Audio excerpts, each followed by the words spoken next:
영과 진리로 대림절 첫째 주일 예배를 하나님께 드리시겠습니다.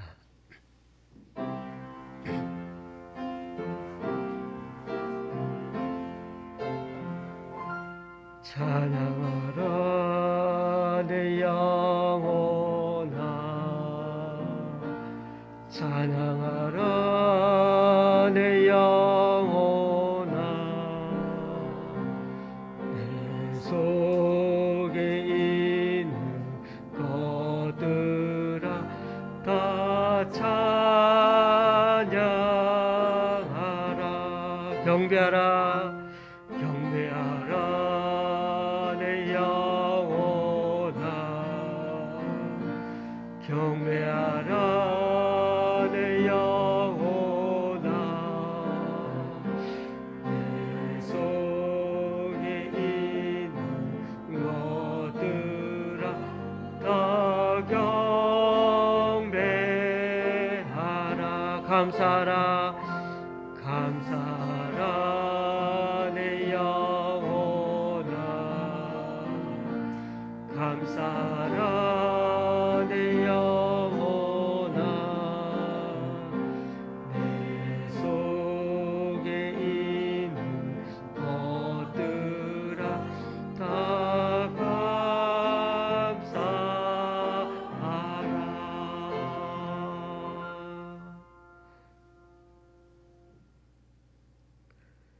주의 성도들아, 여호와를 찬송하며 그의 거룩함을 기억하며 감사하라. 그의 노염은 잠깐이요 그의 은총은 평생이로다. 저녁에는 울음이 깃들일지라도 아침에는 기쁨이 오리로다. 주께서 나의 슬픔이 변하여 내게 춤이 되게 하시며 나의 베옷을 벗기고 기쁨으로 띠우셨나이다. 이는 잠잠하지 아니하고 내 영광으로 주를 찬송하게 하심이니, 여호와 나의 하나님이여, 내가 주께 영원히 감사하리이다. 아멘. 사도신경으로 주님께 신앙 고백을 올려드리겠습니다. 전능하사 천지를 만드신 하나님 아버지를 내가 믿사오며 그 외아들 우리 주 예수 그리스도를 믿사오니, 이는 성령으로 잉태하사 동정녀 마리아에게 나시고 본디오 빌라도에게 고난을 받으사 십자가에 못 박혀 죽으시고 장사한 지 사흘 만에 죽은 자 가운데서 다시 살아나시며 하늘에 오르사 전능하신 하나님 우편한 자 계시다가 저리로서 산 자와 죽은 자를 심판하러 오시리라. 성령을 믿사오며 거룩한 공회와 성도가 서로 교통하는 것과 죄를 사하여 주시는 것과 몸이 다시 사는 것과 영원히 사는 것을 믿사옵나이다. 아멘. 찬송 6장 하나님께 찬양 드리시겠습니다.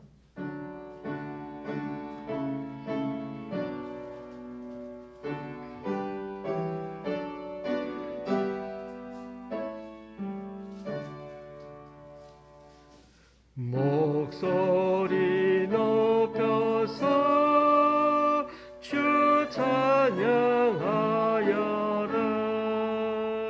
영광과 권세와 존귀와 위엄을 오늘이 다스리시는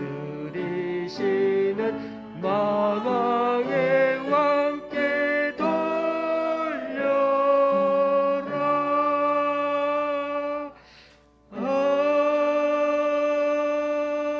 아멘.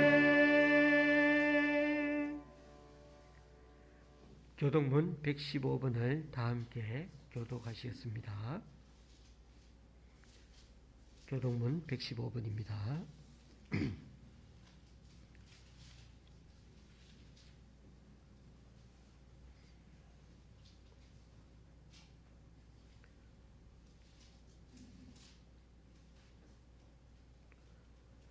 성문으로 나아가라 나아가라. 백성이 올 길을 닦으라.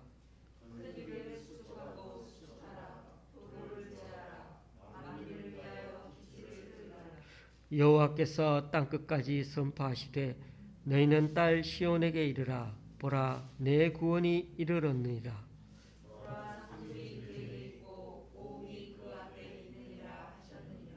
사람들이 너를 일컬어 거룩한 백성이라 여호와께서 구속하신 자라 하겠고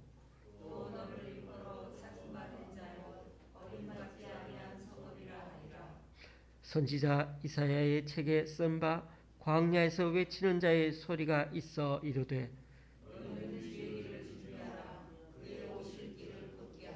모든 골짜기가 메워지고 모든 산과 작은 산이 낮아지고 모든 육체가 하나님의 구원하심을 보리라 함과 같으니라. 아멘. 찬송가 105장입니다.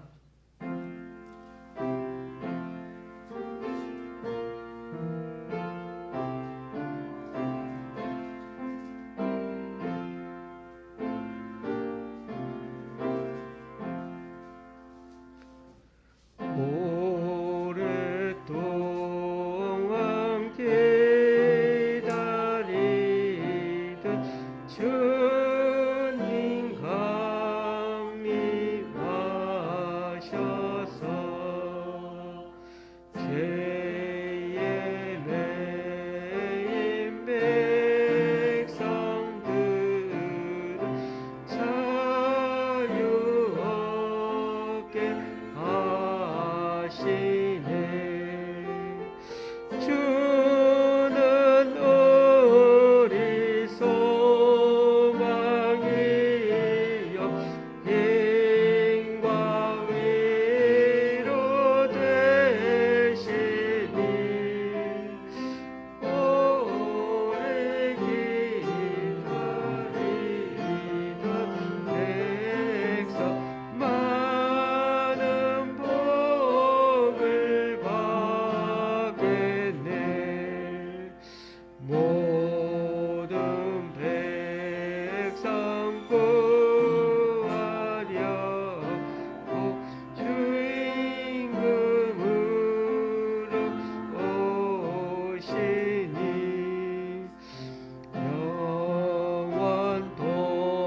영원토록 우리들을 친히 다스리시네. 죄로 상한 우리 마음을 은혜로서 고치고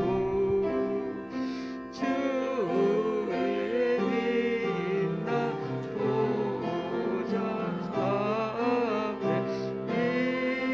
이르도록 하소서. 아멘.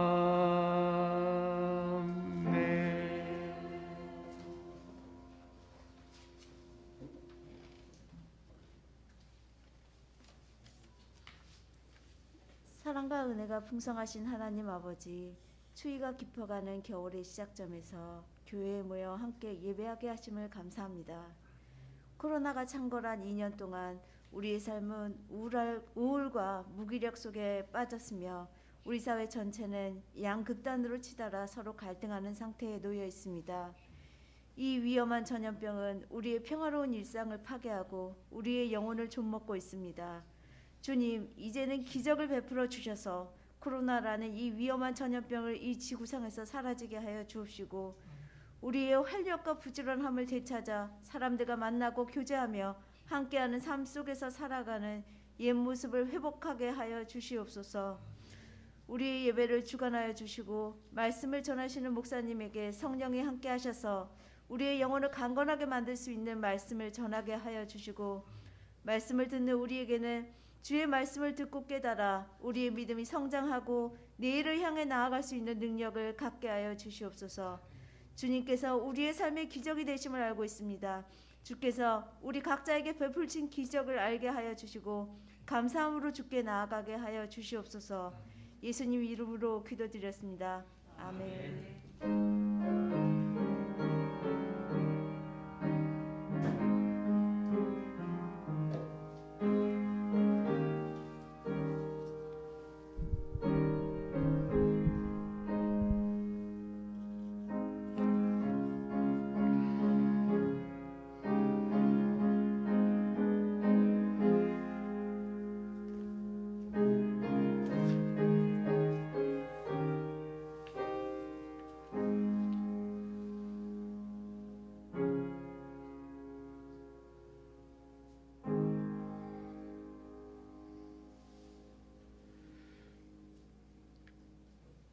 오늘 우리에게 주시는 하나님 말씀은 사사기 13장 2절에서 7절까지입니다.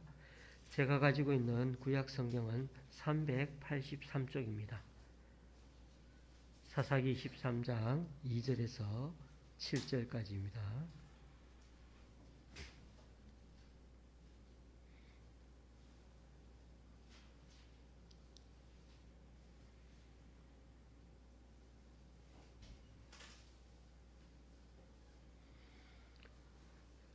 교독하시겠습니다. 제가 먼저 읽겠습니다. 소라 땅의 단 지파의 가족 중에 마노아라 이름하는 자가 있더라. 그의 아내가 임신하지 못하므로 출산하지 못하더니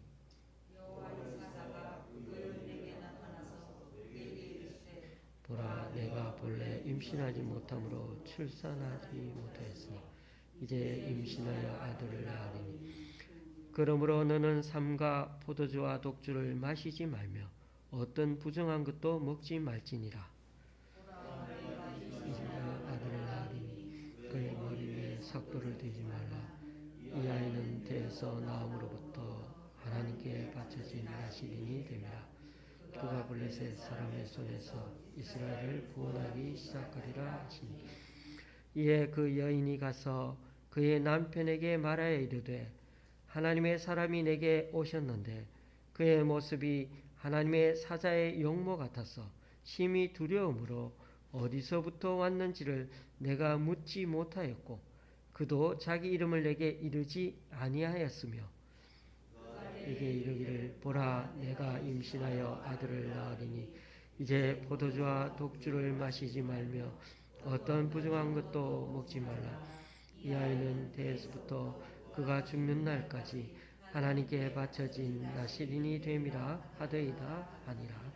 아멘. 오늘은 대림절 첫째 주일입니다. 대림절은 예수님이 사람으로 이 땅에 오신 것, 그것도 아기로 태어나신 것을 기념하기 위해 한 달 전부터 기다리는 마음으로 정한 날입니다. 그와 더불어 그 예수님이 언젠가 다시 오겠노라고 약속하셨기 때문에 이 대림절은 다시 오실 예수님을 기대하는 마음도 담겨 있는 날이기도 합니다. 그런 점에서 오늘 사사기의 말씀, 특히 마지막 사사로 소개되고 있는 이 삼손에 관해서 말씀을 살펴보고자 하는데요. 그것도 삼손이 어떻게 해서 태어나게 되었는지를 보면서 우리 위에 이 땅에 오신 아기 예수님의 성탄을 다시금 되새기는 시간이 되었으면 좋겠습니다. 사사기는 서론과 결론이 긴 편입니다. 서론이 1장과 2장에 걸쳐 나오고 결론 부분에는 3가지 이야기가 나오면서 장장 5장에 걸쳐 기록되어 있습니다. 본론에 해당되는 이 사사들의 행적은 오늘 우리가 살펴보게 되는 삼손에게서 마무리가 됩니다. 사사시대의 가장 큰 특징을 말해보라면 어떤 부분을 말할 수 있을까요? 이스라엘 백성들이 가나안 문화를 본받아 하나님 앞에 악을 행할 때마다 하나님께서는 주변 가나안 족속에게 이스라엘을 넘기셨습니다. 그러면 백성들이 고통 속에서 하나님을 찾으며 살려달라고 부르짖습니다. 하나님은 어느 정도 시간이 지나 사사를 세워 다시금 구원하십니다. 우리가 살펴본 대로 이런 패턴이 사사기 시대에서는 계속 반복되어 왔습니다. 그래서 지금까지 여러 사사들이 하나님이 보내신 구원자 역할을 해내었습니다. 그런데 기드온 사사 이후부터는 사사기 저자의 기록 패턴이 좀 달라진 면이 있습니다. 제가 지난 수요 예배 때 말씀드린 적이 있습니다만 기드온 이후에 사사가 되는 입다 그때부터 이스라엘에는 평안이 있다는 그런 이스라엘이 평안했다는 그런 기록이 없습니다. 보통 옛날에는 임금이 성군이면 태평성대를 누린다고 하지 않습니까? 그런데 입다가 사사가 되고 나서는 그런 태평한 상태를 누리지 못했다는 것입니다. 이스라엘이 그나마 사사가 다스릴 때는 좀 하나님을 찾고 평온함을 누렸다는 것입니다. 그러면 제가 확인차 구절을 찾아 읽어드리겠습니다. 첫 번째 사사가 온니엘이었죠. 3장 11절 그 땅이 평온한 지 40년에 그나스의 아들 온니엘이 죽었더라. 온니엘이 사사로 있는 동안에는 이스라엘에 40년간 평안이 있었습니다. 그 다음 사사가 에훗이죠. 3장 30절 그 땅이 80년 동안 평온하였더라. 에훗이 있는 동안에도 장장 80년간 평온하고 그렇게 태평성대를 누렸다고 기록하고 있습니다. 또 여성 사사인 드보라 때는 어땠습니까? 5장 31절 그 땅이 40년 동안 평온하였더라. 드보라가 주부이고 여성이었지만 그녀가 사사가 된 이후로 40년간 이스라엘은 태평성대를 누렸다고 합니다. 그 다음이 기드온이죠. 8장 28절 기드온이 사는 40년 동안 그 땅이 평온하였더라. 이처럼 40년, 80년, 40년, 40년 이렇게 이스라엘은 계속 일시적이지만 하나님에게로 마음 돌리며 안식을 누렸다고 합니다. 이런 걸 보면 그래도 하나님이 보내신 사사들을 통해 백성들이 그동안 정신 차려서 하나님의 은혜를 생각하며 마음을 돌이키는 모습들도 있었던 것 같습니다. 그러나 이제 입다 사사 이후로는 백성들이 점점 완악하고 패역해서 그런 모습조차도 볼 수가 없게 된 것입니다. 그래서 평온하다는 말 표현 자체도 이제는 빠져버렸습니다. 쉽게 말해서 백성들이 이제는 하나님을 더 이상 찾지도 않는다는 것입니다. 그런 점에서 성경에 평온이라는 말 표현 자체가 있고 없고의 차이가 이처럼 차이가 큽니다. 왜냐하면 하나님이 보시는 이스라엘 신앙 상태, 수준을 보여주는 말이기 때문입니다. 이스라엘 백성의 현재 신앙은 갈수록 점점 하나님 앞에 패악의 길을 가고 있는 중이라는 것입니다. 교우님들, 이처럼 우리들 삶의 진정한 평안과 행복의 기준은 우리가 하나님께로 돌아가 있나에서 찾아야 합니다. 더 이상 우리 인생에 하나님을 찾지도 않고 또 필요치도 않는다면 우리는 이미 세상 삶에 우리 영혼을 빼앗긴 상태인 것입니다. 그래서 그런지 13장은 또 이렇게 시작됩니다. 1절 말씀입니다. 이스라엘 자손이 다시 여호와의 목전에 악을 행하였으므로 여호와께서 그들을 40년 동안 블레셋 사람의 손에 넘겨주시니라. 그러니까 이스라엘은 입다 사사 6년 그 7위 이후에도 입산 7년, 엘론 10년, 압돈 8년 이렇게 여러 사사들이 지나갔지만은 그들의 활동 기록이 겨우 한 절, 두 절, 한두 절 정도 기록해 놓은 것으로 보아서 하나님 보시기에 아무 의미 없는 시기를 보낸 거로 그렇게 볼 수 있겠습니다. 이제는 부르짖거나 하나님을 찾는 신용조차도 제대로 하지 않는 이스라엘의 현재 신앙 모습이라는 것입니다. 그래서 하나님은 이번에도 이스라엘을 이방 족속인 블레셋 족속에게 넘겨주셨는데 정말 놀라운 점은 장장 40년간 고통의 세월을 보내게 하셨다는 것입니다. 어떻게 보면 맛 좀 봐라 그렇게 하시면서 아주 강력한 채찍을 내리치신 것과 같습니다.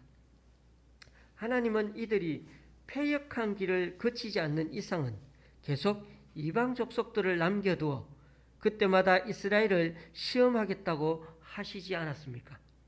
그런 점에서 이스라엘의 배신과 우상 숭배는 시간이 갈수록 더 심화되었고 그와 비례해 하나님의 심판 기간도 그만큼 길어져 간 것입니다. 지난 과거에 이방 민족에게 가장 긴 압제를 받은 기간은 하솔 왕 야빈이 통치할 때 20년간이었습니다. 그런데 이제는 배에 해당되는 기간 동안 압제를 당하게 되었습니다. 그러니 오늘 본문은 이스라엘의 영적 상태가 점점 죄악을 향해 달려가고 있는 가운데 그때 찾아오시는 하나님의 구원의 손길을 보여줍니다. 이렇게 이스라엘이 이방 민족에게 압제받으면서도 영적으로 어두운 현실인데 본문 말씀은 임신하지 못하는 한 가족 이야기를 시작합니다. 남편 이름은 마누아인데 마누아라는 말이 13장에 장장 16번 나옵니다. 그런데 아내 이름은요, 여인이라고만 나와 있을 뿐 누구인지를 모릅니다. 그런데 사실은 남편 마누아보다 아내의 신앙이 하나님 보시기에 훨씬 더 좋아 보입니다. 그런데도 왜 성경은 마누아라는 말을 이렇게나 많이 사용하고 있는 걸까요? 공교롭게도 마누아는 창세기의 노아와 같은 어원으로 안식이란 뜻을 갖고 있습니다. 하나님이 없는 곳에는 참 안식, 참 평안도 없는 상태라는 걸 히브리 독자들에게 강조하기 위해 이 마누아라는 남편 이름을 여러 번 사용하고 있다는 것입니다. 지금 여러 가지 누리고 있는 안식이라고 하는 것, 세상이 주는 그 안식이 참 평안이요 안식인가? 라고 되묻는 것입니다. 마누아가 살고 있는 소라 땅은 유다 지파와 단 지파의 접경지대에 위치한 작은 마을입니다. 이런 곳에 하나님의 사자 같은 귀한 신분이 찾아올 일이 없는 그런 장소 같지 않습니까? 그리고 여인은 아이를 낳을 수 없는 몸 상태입니다.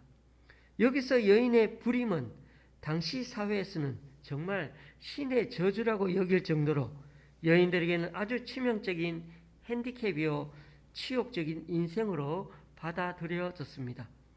그리고 한편으로는 한 여인의 불임을 통해서 오늘 이스라엘 사람들의 영적인 상태를 암시해 주기도 합니다. 그만큼 희망이 보이지 않을 정도로 이스라엘은 어두운 시대라는 겁니다. 그런데 어느 날 여호와의 천사가 마누아의 아내에게 나타났습니다. 13장 문맥 전체를 읽어보니 천사인 것 같기도 하고 사람 같기도 합니다. 이 하나님의 사자는 그녀에게 4가지를 전해 주었습니다. 네가 임신하지 못했으나 이제 임신하게 될 것이다. 2번째, 그러므로 이제부터 너, 즉 여인인 당신은 포도주나 독한 술을 마시지 말고 부중한 것은 어떤 것도 먹어서는 안 된다. 셋째, 아들을 낳으면 그 아이 머리에 면도칼을 대어서는 안 된다. 왜냐하면 이 아이는 날 때부터 나실인으로 구별되었기 때문이다. 넷째, 그가 이스라엘 백성을 블레셋 사람의 손에서 구원하는 일을 시작할 것이다. 그러니까 임신 소식과 더불어 나실인으로 키우되 이 아이가 이스라엘에 구원할 거라는 그런 얘기였습니다. 여인은 곧 남편 마누아에게 자신이 만난 하나님의 사자가 알려준 소식을 전해 주었습니다. 이러한 장면은 신약에서 마리아를 찾아간 천사가 수태고지, 즉 아기를 가지게 될 것인데 그가 진정한 구원자가 되실 거라고 알리는 장면을 연상하게 해줍니다. 8절에 보면 마누아는 아내가 전해준 하나님 사자의 말을 도저히 믿을 수 없어서 하나님께 하나님의 사람을 다시 보내어 달라고 기도합니다. 그러니까 마누아는 아내가 천사를 본 게 아니라 하나님의 사람, 즉 선지자를 보았다고 생각했던 것 같습니다. 얼마 안 있어 마누아는 그 하나님의 사자를 다시금 만나게 되었습니다. 어떻게 보면 성경에 이렇게 하나님 사자를 만나는 과정을 너무나 자세히 기록해 놓은 것은 이름을 알 수 없는 여인과 이름을 가진 남편의 신앙 태도가 어떻게 보면 아이러니하게도 오히려 역전된 것처럼 비교가 된다는 것을 은근히 대비시켜 주는 듯합니다. 그러니까 하나님은 비천한 자를 들어서 강한 자를 부끄럽게 하는 방법을 여기서도 사용하신다는 겁니다. 그런 점에서 삼손 이야기에 나오는 여인들은 상당히 중요한 역할을 합니다. 하나님은 아이의 잉태 소식과 함께 그 아이가 이스라엘의 구원자가 될 거라는 예언을 이 여인에게 제일 먼저 알려주셨습니다. 그러나 삼손 이야기 뒷부분에 나오는 블레셋 여인은 삼손을 함정에 빠뜨렸고 결국 붙잡혀 죽음을 맞이하게 만들었습니다. 이처럼 사사기에서의 여인은 구원의 통로로 쓰임받기도 하고 멸망의 도구로 사용되기도 합니다. 그런데 남편 마노아는 여전히 하나님의 사자를 알아보지 못하고 새끼 염소를 잡아서 대접할 터이니 기다려달라고 부탁합니다. 심지어 그는 하나님의 사자에게 이름이라도 알려주면 그에게 영광을 돌리고 싶다고 말합니다. 그만큼 마노아는 하나님의 사자를 알아보지 못할 정도로 영적으로 둔감했습니다. 그러자 하나님의 사자는 기묘자라고 대답합니다. 구약 성경에 이 이름으로 계시된 또 다른 경우는 이사야서밖에 없죠. 이는 한 아기가 우리에게 낳고 한 아들을 우리에게 주신 바 되었는데 그의 어깨에는 정사를 메었고 그의 이름은 기묘자라 모사라 전능하신 하나님이라 영존하시는 아버지라 평강의 왕이라 할 것임이라. 그러니까 메시아의 예언에 보니 나중에 태어날 아이의 이름이 계시된 것입니다. 이런 이사야 예언을 생각하면 이 하나님의 사자 천사가 다름 아닌 그리스도의 현현으로 볼 수 있습니다. 그러니까 사람처럼 보이는 천사가 아니라 성자 하나님이 이때 미리 나타나셔서 자신의 미래 구원 사역을 예표할 한 인물을 이들 부부를 통하여 태어나게 할 것을 계시하셨다는 것입니다. 마노아 부부는 신약의 사람이 아니기에 이 엄청난 사실을 전혀 알지 못했지만 우리는 너무나 영광스럽게도 이런 하나님의 드라마틱한 구원의 역사를 수천 년 동안 이루어진 역사를 이 성경 기록을 통해 한눈에 바라볼 수 있는 은혜를 누리고 있는 것입니다. 기묘라는 말은 신비라고 해도 됩니다. 우리가 믿는 기묘자 예수님은 신비 그 자체입니다. 우리의 신앙 대상인 예수님은 늘 우리의 이해를 넘어서시는 분이십니다. 성자 하나님이 앞으로 우리 인생에 이루실 일들은 우리의 이해를 뛰어넘는 신비한 역사 그 자체입니다. 그런 점에서 자기 백성의 삶에 임재하셔서 기적을 베푸시는 그 하나님의 신비한 역사가 오늘 우리들 삶의 현장에서도 일상의 기적으로 임할 수 있기를 간절히 축원합니다. 삼손은 작은 시골 마을의 평범한 가정에서 이렇게 태어났습니다. 그러나 임신할 수 없는 가정에 하나님의 신비한 기적으로 태어난 약속의 자녀였습니다. 이스라엘 사사 중에 삼손처럼 영적인 축복을 받으며 태어난 사람은 없습니다. 삼손은 태어날 때부터 나실린입니다. 나실린은 하나님께 구별되어 바쳐진 자를 뜻합니다. 나실린은 개인적인 문제로 하나님께 서원을 하기보다는 하나님이 불러주신 사명 따라 사는 자입니다. 죄악 가운데 자기를 구별하여 죄악에 물들지 아니하고 하나님의 도구 노릇을 하겠다고 서원하는 사람입니다. 그러니까 나실린은 자신의 희생과 구별됨으로 민족을 대신하여 대속의 삶을 사는 서원자들인 것입니다. 나실린처럼 산다는 것은 현실의 정신을 쫓아가지 아니하고 그래서 세상적 쾌락과 멋을 포기하는 삶을 의미하는 것입니다. 그래서 나실리는 자신이 서원한 기간 동안 기른 그 머리카락은 나중에 잘라서 하나님 앞에 제물로 드렸습니다. 그렇게 하는 이유는 그가 하나님 앞에 구별되어 산 그날 동안만큼은 하나님 앞에 드려지는 것임을 보여주는 상징적인 예식이었습니다.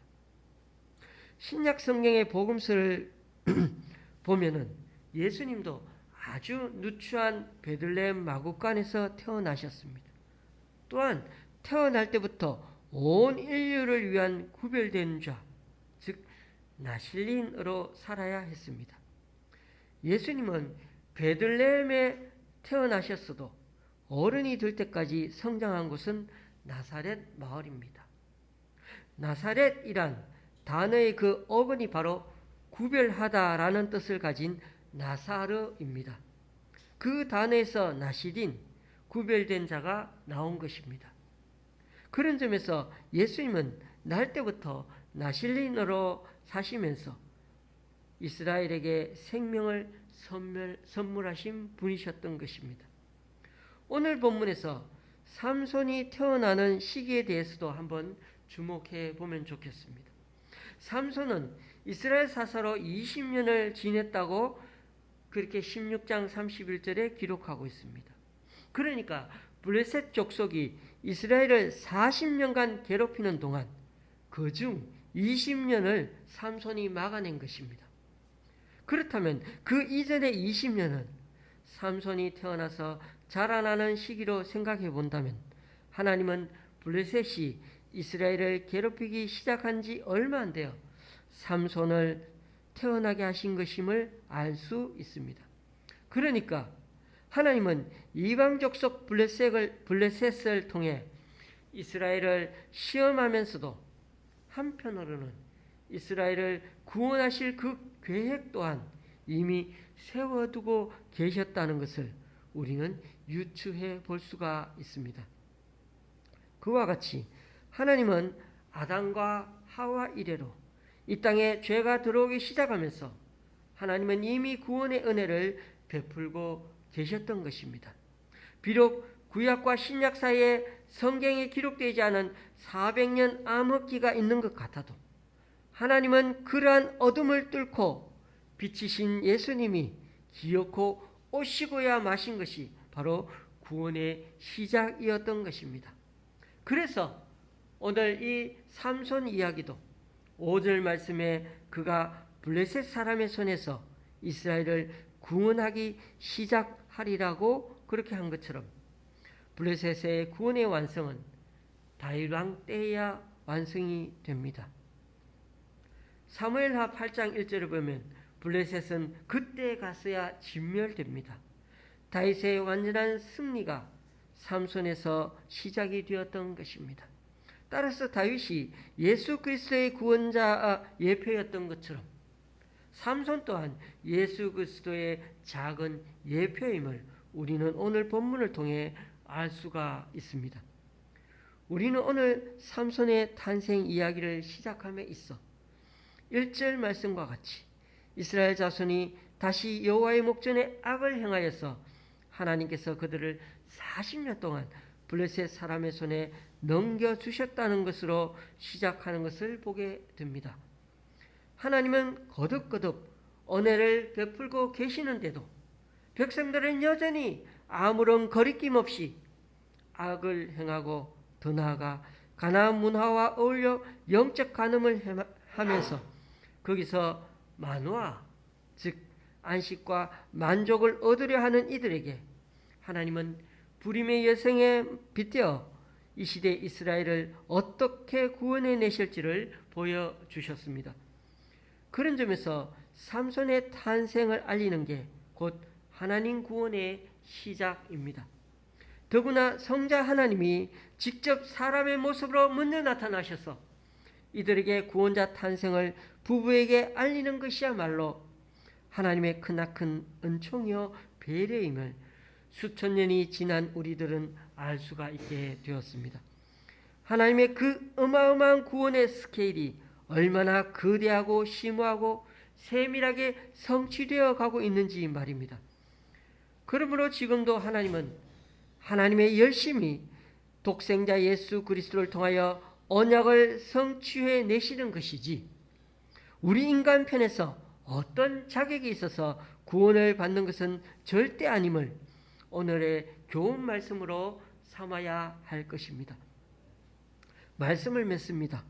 코로나의 직격탄을 맞아 각 교단, 교회들마다 교인들이 눈에 띌 정도로 많이 줄었다고 합니다.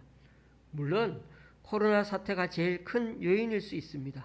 그러나 우리가 좀 더 명확하게 살펴봐야 하는 것은 교인의 숫자 문제가 아니라 주님의 제자다운 교인인가 하는 문제에 있지 않습니까?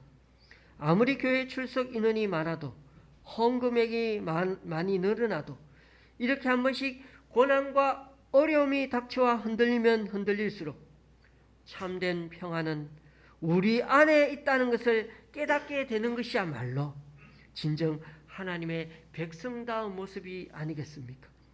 주님께서 환경과 여건을 통해 때로 우리를 흔드시더라도 그것은 우리 각자의 신앙이 돈독하지 못하고 단단하지 않아서 우리를 시험하는 시기임을 깨닫고 다시 한번 각성하는 것이 더 중요하다는 것입니다.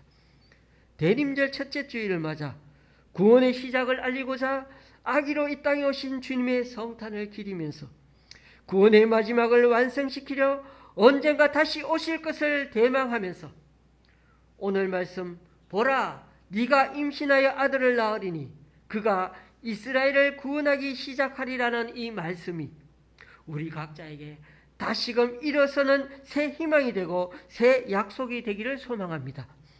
죄와 압제에 빠져 있으면서도 구원을 요청할지 모르고 거짓 평안에 취해 미동도 하지 않는 이 이스라엘을 위해 하나님의 영으로 삼손을 붙잡아 먼저 손 내미시고 움직이기 시작하시는 우리 하나님. 그러므로 우리 또한 이 시대에 평안이 아닌 것을 평안과 안식으로 착각하고 살지 아니하기를 원합니다. 죄를 죄로 여기지 못하고 갈수록 죄에 무감각하고 주님을 위한 일에 더 이상 갈급한 마음이 없는 우리들이 이제는 각성하여 다시 하나님을 향해 목말라하고 하나님을 향해 다시금 돌아서는 우리가 되기를 원합니다. 비록 삼손이 나시의 인으로 태어났지만 통제하기 힘든 사사였습니다. 그래서 그 어떤 사사들보다 여호와의 영이 그에게 몇 차례나 임하게 됩니다. 강력한 힘과 호색의 기질을 가진 그를 통제하기 위해 하나님의 역사가 더더욱 필요했던 것처럼 우리들 또한 여전히 연약하고 부족한 인간이지 않습니까? 우리 안에 계신 성령님께 더욱 의지하여 이 시대에 주님의 뜻대로 살아가는 우리 모두가 되기를 원합니다.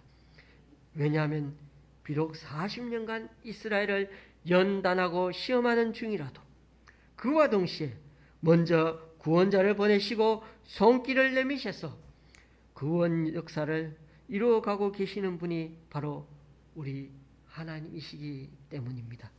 기도하시겠습니다. 주님, 죄악에 여전히 허덕이고 갈수록 더 죄에 무뎌져가는 이스라엘을 보게 됩니다. 또한 우리들을 보게 됩니다. 그러므로 하나님께서 우리를 연단하실 때 하나님께서 부러질 수 있는 영적인 감각을 회복시켜 주시고 우리에게 구원의 손길을 내미시는 분은 오직 여호와 하나님이심을 깨닫게 하여 주옵소서. 또한 삼손의 어머니처럼 복의 통로가 되는 하나님의 사람들이 되게 하시고 영적으로 둔감하여 신령한 것을 깨닫지 못하는 자가 되지 않도록 우리들 영안을 열어 주옵소서. 그리하여 이제는 하나님이 어떤 분인지 하나님의 선하시고 기뻐하시고 온전하신 뜻이 무엇인지 바로 깨달으며 살아가는 우리 되게 하여 주옵소서. 또한 우리 모두 참 연약합니다. 삼손에게 능력을 주셨던 성령님의 역사하심이 이 험난한 지금 이 세상 우리들 삶 가운데서도 날마다 경험하며 살아가는 우리들 모두가 되게 하여 주시옵소서. 예수님의 이름으로 기도드리옵나이다. 아멘. 찬송가 216장입니다.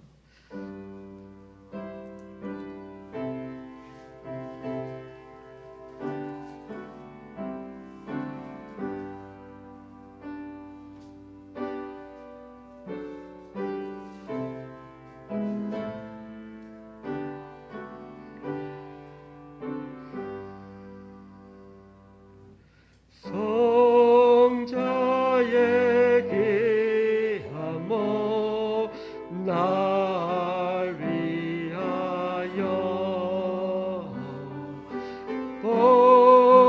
버리신 그 사랑 고마워라. 내 머리 숙여서 주님께 비는 말 나무와 주님께 바치리까.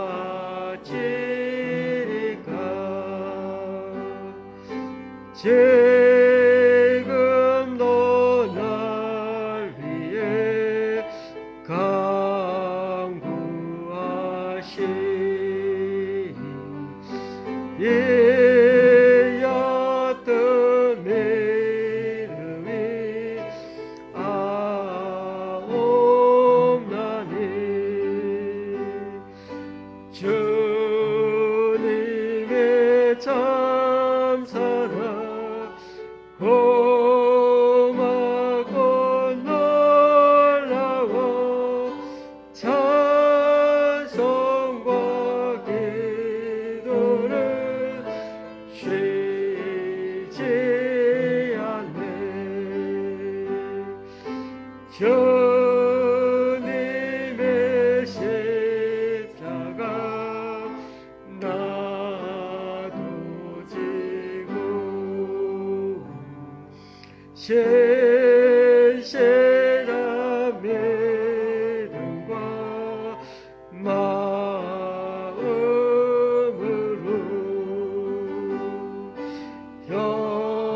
형제의 사랑과 친절한 위로를 네게 나 베풀게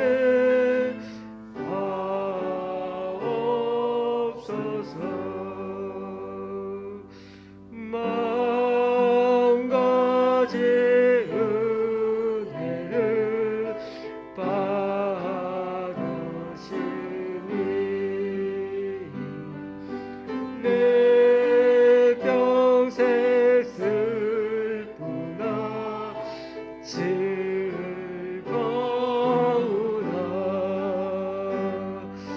이 몸을 온전히 주님께 바쳐서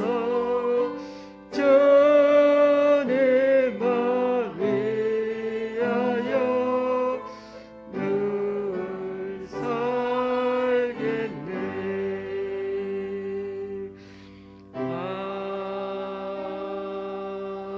아멘.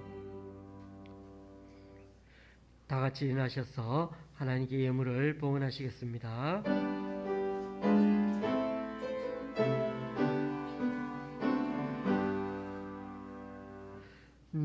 나의 보아드리니 주여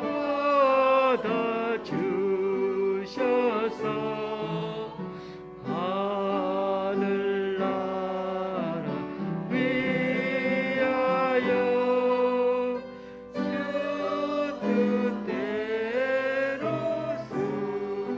쓰소서.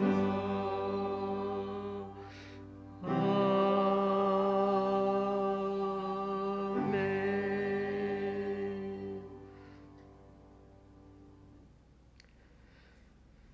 주님, 오늘 시간 주님 앞에 나와 각자 여러 모양으로 드리는 헌금들 주님께서 기뻐 받아주시고 쓰이는 곳마다 귀한 결심 맺을 수 있게 하나님의 크신 은총으로 덧입혀 주옵소서. 지난주에는 내 가정에서 감사절 헌금과 새 가정에서 11조 헌금을 드렸고 또 강원도 장로님 가정과 응암동의 집사님 가정에서 홍재동 권사님이 강동구 교회 전도회에서 목동의 권사님이 주님께 귀한 헌금을 드립니다. 이분들의 헌신과 섬김 귀하게 받아 주셔서 이분들을 통하여 하나님의 나라가 더욱 확장되게 하여 주옵소서. 직장과 사업처, 가정과 자녀에게도 은혜 베풀어 주시고 어딜 가나 늘 형통의 복을 더하여 주시옵소서. 그리하여 정말 이들의 삶에 앞으로의 삶에 더욱 관여하셔서 주님의 자녀는 주님의 사람은 주님께서 이끌어 주신다는 사실을 믿고 더욱더 이 땅에서 믿음의 역군, 사회의 일꾼으로 살아가는 우리들 모두가 될 수 있도록 인도하여 주시옵소서. 오늘도 주님의 은혜를 기억하면서 이 땅에 우리의 삶의 터전에서 삼손 시대처럼 때로는 많이 힘들고 어렵고 때로는 세속화되고 타락한 모습 가운데서도 더 우리는 경각심을 갖고 더 하나님을 바라보며 더 하나님을 붙들며 살아가는 우리가 되어서 먼저 우리들에게 손 내미시고 구원의 은혜를 베푸시는 그 하나님을 기억하면서 더욱더 용기 내고 힘내어 살아가는 이번 한 주간 우리들이 되게 하여 주시옵소서. 예수님의 이름으로 봉헌 기도 드립니다. 아멘. 앞뒤 좌우로 인사 나누시겠습니다.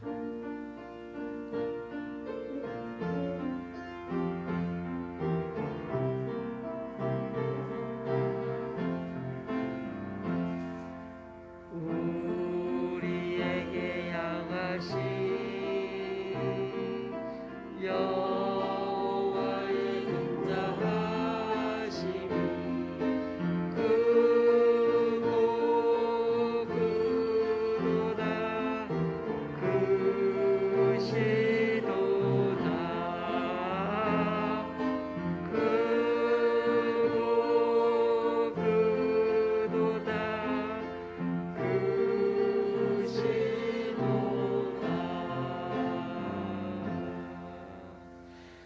네, 아멘. 주님의 성탄을 기리고 다시 오실 우리 주님을 대망하고 기다리는 이 대림자를 맞아 우리 모두에게 더 큰 주님의 은총이 임하시기를 주님의 이름으로 기원합니다. 지금은 코로나 일상 회복 단계 가운데 있습니다. 교회에 오시면은 손 세척, 마스크 착용 그리고 안심콜 전해 주시면 감사하겠습니다. 주일에 교회 모이기는 하지만은 아직 우리가 식사를 같이 할 수 없어서 오늘도 도시락을 준비했습니다. 귀가하실 때 가지고 가시면 되겠습니다. 지난주 허리 수술을 마친 우리 박성태 성도님 국립중앙의료원 병실에 계십니다. 요즘 코로나 때문에 면회가 어렵습니다. 기억나시는 대로 빨리 나와서 걸어 다닐 수 있도록 기도 부탁드리겠습니다. 오늘 우리가 너무 예배를 오랜만에 자꾸 드리다 보니까 순서지 보면은 그 순서마다 십자가 표시가 있는 것은 밑에 보니까 순서의 십자가 표시는 일어서 주십시오라고 그렇게 되어 있습니다. 그렇게 우리 표시대로 그렇게 우리 예배 드리면 좋겠습니다. 한 주간도 건강하시고 코로나 잘 이겨내시길 바라고요. 들리는 바에 의하면 교회들마다 가끔 지금 이렇게 단체로 이렇게 그렇게 코로나 걸리는 경우도 있는가 봅니다. 더 유의하셔서 그렇게 지내는 우리가 되었으면 좋겠습니다. 찬송가 218장입니다.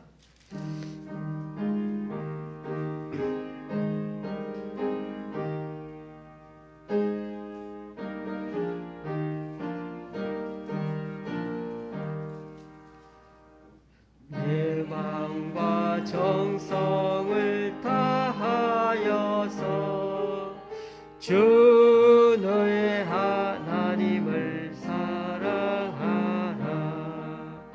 내 몸을 아끼고 사랑하듯 형제와 이웃을 사랑하라.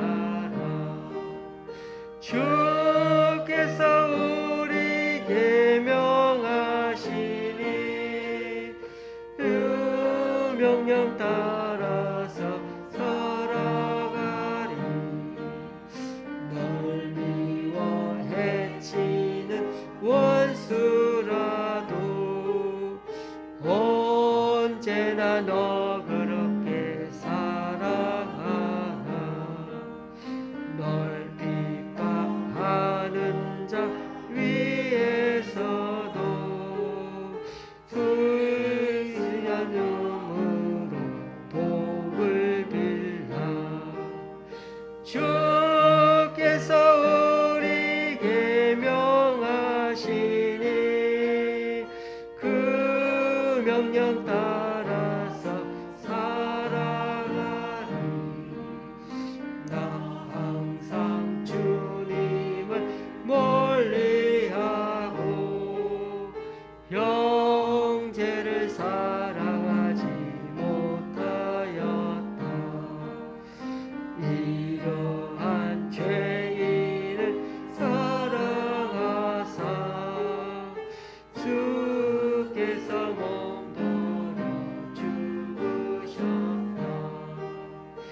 우리 주 예수 그리스도의 은혜와 하나님 아버지의 크신 사랑과 성령님의 교통 교제케 하심이 고통받고도 여전히 죄에 묻은 이스라엘 백성들을 위해 구원자 탄생을 알림과 동시에 구원의 시작을 여신 우리 주님을 생각하며 이 대림절 첫째 주일을 맞아 삼손시대에 버금가는 죄의 타락과 거짓 평안에 속고 또 주님에 대한 갈급함이 사라져가는 이 시대 우리들을 향해 시험하시고 또 징계의 고통이 있더라도 동시에 구원의 손길을 베풀고 계심을 믿고 이제부터는 주님 마음 읽고 각성하여 더 돈독해지고 더 신앙이 단단해지겠다는 일념으로 오롯이 주님을 따라가고자 결단하는 여기 우리 좋은 시학교의 성도님들과 후유증과 통증 없이 잘 걸어다니기 위해 여전히 병원에 누워있는 박성태 성도님 위해 이 시간